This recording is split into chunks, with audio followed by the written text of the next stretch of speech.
This is WPTV, William Patterson Television. Welcome back to the desk. We end both the baseball and softball seasons as neither team advanced to the NJAC tournament. Here to tell us about it is Matt Goldman, Michael Milligan, Julia Menn, and Brian Montiel. The baseball team finished last place in the NJAC, finishing with a 19-20 record. Brian, take us through their season stats. Well, first off, we're going to go through their batting, averaging 300 as a team, 25 home runs this season with a 836 OPS, and finishing with 280 strikeouts against. Now, we're going to switch over to the pitching side of things. 334 innings pitched with a 581 ERA, 270 strikeouts, and a whip of 1.66. So the stats look kind of better than what the season turned out to be, but you know, that's what happens in baseball. I mean, yeah, the season didn't go the way that the Pioneers wanted it to. Matt, I'll swing things over to you. What went wrong for the Pioneers this season? Well, to be truthful, they had the wrong players in. I mean, baseball is a game where it's you're hot or you're cold. And Coach Lauderhan, he failed to put the best players in at the right time. The top teams like Rowan, TCNJ, Rutgers, Camden had their lineup set all season. I get changing the lineup is good time from time, but unfortunately, it didn't work here in Wynn. Brian, I'm going back to you. What went wrong for the Pioneers? I mean, I just said the team got cold. I mean, they started 5-0 to start the season, and we had a stretch from March 8th to March 26th where we went 10-1.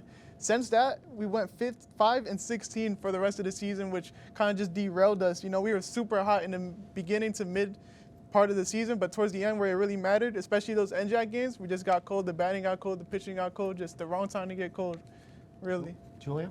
I got to agree with Brian. We started off so good, and then we just lost the edge mentally, and utterly finished last in the NJAC conference play. And I believe the skill is really there. Like, we have the offensive skill. You just said we averaged 300 as a team in batting. We had an average of 6 runs per game. The skill is there. It's the mentality and the confidence when it comes to NJAC plays. 5.81 ERA and 71 errors just speak to issues on the mound, and that is just not it in tight games. So let's just say talent is there, but get the right mindset, get the right mentality, get the confidence, and then we can be good. Look at it. We're even outscored our opponents in overall runs. We did 293 to 262. So we are good. We just got to pull it together in the right moments. Millie, finish off quickly here. Yeah, I'm gonna have to say right here, it's just they're not capitalizing and scoring with runners in scoring position. My apologies. They have 330 base runners left on base. That is not what's gonna win you games here. And then as well, they also double played 29 times. That's 2-9. Why are we doing that? I'm just kidding. But overall, at the end of the day, I know baseball's a hard sport, but yeah, you just got to clean up those runners on base and not hitting so many double plays when you have scoring opportunities. Millie, you never fail to make me laugh. I say this like every week on the desk, but it's true. As we say goodbye to the seniors, it's always an opportunity for the underclassmen to step up. Millie, I'll go to you. Who's going to become a big-time player for the softball or the baseball team in 2026? Yeah, honestly, for me, it's got to be Robert Nathan. I mean, look, he has a 5-2 win-loss record, 4.5 ERA, and 1.19 whip. I think overall, he's going to bring a nice spark into this team next year, probably become a really prominent position and really, really excel for this pitching team, or pitching side for this team. Goodness me, English is a stupid language, I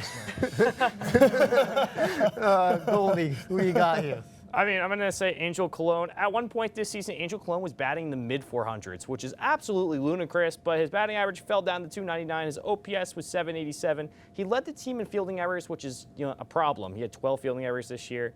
Next year, he's going to be a senior. He's a transfer from a Division I program in Coppin State. He's going to have a big role in the infield once he gets consistent and convenient. Brian? I'm going with the freshman Sean Lauderhan. Very small sample size from him, but I feel like he was very efficient, batting .366 on a 52% on-base percentage. He's a young player, and I want to see him have a step up like Devin DeProza had in his sophomore year this season. I think he's going to have a great season next year and have a much bigger role. Isn't he injured right now? I think I've seen him in the booth. Yeah. A small sample size. Julia, I'll go to you now. So in the beginning, I wanted to say Rob Nathan, but you picked that. Then I wanted to say Sean Lauderhan, but you picked that. So I'm going to go with sophomore Devin DeProza. He was an underclassman this year, and he was a transferred in. And he wasted no time and became the Pioneers' top offensive player, leading our team with a .397 average and 21 RBIs in his first season here. He came in last year, and he's been stepping up. When he was at Emory and Henry University, he's not been that good. And if he keeps on going on that road, I'm excited to see what else he has in himself. Bringing it over to the softball side of things, Goldie, take us through their season stats. Yeah, batting .269 on the season. They crossed home plate 134 times. They have an OPS of .660 and 111 times striking out, which is never a good sign by any means. Bring it over to the pitching staff. In 216.2 innings pitched, they have an ERA just under 7 at 6.56. They struck out their batters 75 times and have a whip of 178. So not great pitching, but it's an improvement here, Wayne. Yeah, they had a tough, end to their season, not making the NJAC tournament. Julia, why couldn't they punch their way to the NJAC tournament? I think they didn't really finish what they started. And I know that is what their coach, Kathy Hill, has always been telling them. They didn't do a good job at consecutively and consistently hitting when they really needed it. Best example, for instance, the last conference doubleheader against TCNJ. They only had 1 and 4 hits in those 2 games. And that's just not enough. On top of that, whenever their bases were loaded, they didn't get the hits in. That's what I'm saying. They couldn't finish it. But I do have faith in them. They have good batting averages with Lauren Hutchinson, Brandy Shortway, Lila Guthie. All of them have been doing good. So I guess they can step up next season. Millie?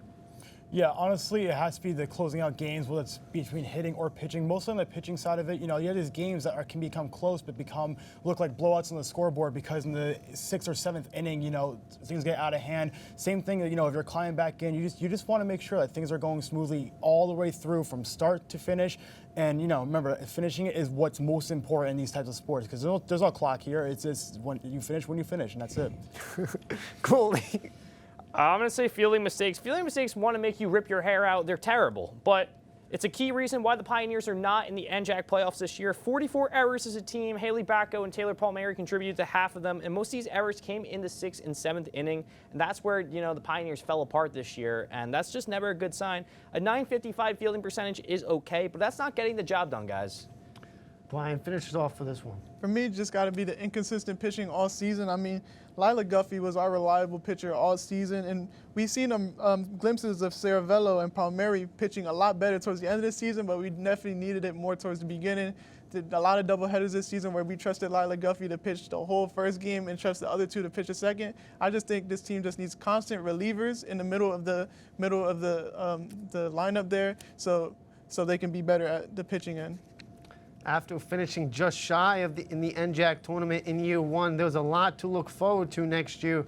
Brian, I'll go to you. What is one thing that you're looking forward to seeing out of the WP softball team in 2026? One thing about the softball team, I don't think they had a terrible season because they were keeping afloat all season. They were losing, winning, losing, winning, and they just stayed afloat. And they have a lot of returning players that have a lot of fight and grit, like Brandy Shortway, Lila Guthie, Haley Bacco, Samantha Campos, Tyler Palmieri, and Stephanie Saravello. These are all players that are going to step up even more next season than this season. This season was a real figure-it-out year with a new coach, a lot of new players, and I think next season with a game plan and a full off-season, they're going to be amazing next year.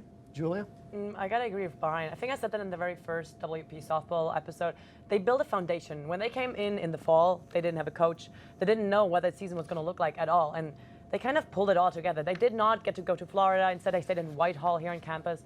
I think that season was just like a roller coaster ride. And now getting back there, they still did it together. And they were close to getting it and had a lot better record than they had the year before. So I'm saying their motto that they've been having the entire season that they all have on this little wristband is going to keep with them. And that is what I'm excited for. It says DIME, which stands for Deliver, Intense, Maximum Effort. And that is what I'll see for next season. Well said, Julia. Millie, I'll go to you. You're going to go to me. Yeah, so I am going to you. I think what I'm really looking forward to is definitely the consistent hitting. I mean, you had 3 Pioneers this year or more hit over 300, 269 team average. I know it's not really blowing the socks off everybody, but I think at the end of the day, you get the people on base. As I said before, it's got to finish off towards the end, but I think for sure they do have consistent hitters on the team, and it's really, really good stuff for them. Goalie finished off for WP this year. I mean, they have a pitching core for next season. That's something they didn't have going into this season. It's insanity. As Brian mentioned, Lila Guthie, Kylie Anthony, Taylor Palmieri and Stephanie Cervallo, Cervallo and Palmieri both stepped up in a tremendous way. Both came into the season as position players, now moved to the mound. They excelled. The ERA and the WHIPs are a little high for both of them, but next season, this is year one for both of them using the Pioneers this year, so it's going to get better and better and better. Even that's not counting freshmen and transfers that come in for next season. So there's a pitching core, and Kathy Hill's done a tremendous job, getting the most out of her players this season. That'll do it for this season's coverage of both William Patterson baseball and softball. A huge congratulations to both team seniors for graduating and all their hard work they've put into the program for the last few years. We're going to send it to the Professional Diamond to talk some MLB with Andrew Gavin and his crew right here on WP Sports Desk.